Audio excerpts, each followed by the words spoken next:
नमस्कार विद्यार्थी मित्रांनो, या ठिकाणी आपण टीडीच्या दृष्टीने अतिशय महत्त्वाचं असं माहिती घेणार आहोत. तर उपपत्ती व त्यांचे मानसशास्त्रज्ञ या ठिकाणी बघणार आहोत. तर या ठिकाणी दिलेलं आहे मर्मदृष्टीमूलक उपपत्ती. तर ती आहे कोहलर व कोफफा यांची. स्वयंशोधन पद्धती H.E. आर्मस्ट्रॉंग यांची. द्विघटक पद्धती स्पियरमन यांची. ज्ञानाची समर्पकता ब्रुनर.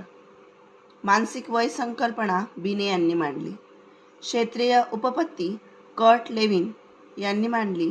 अनेक घटक उपपत्ती थर्स्टन. संख्यात्मक उपपत्ती थॉर्नडाईक. शक्तिवादी उपपत्ती विल्यम जेम्स. 1990 मध्ये भावनिक बुद्धिमत्ता जॉन मेयर आणि पीटर सॅलोई यावर प्रश्न विचारला गेला आहे. 1995 मध्ये तीच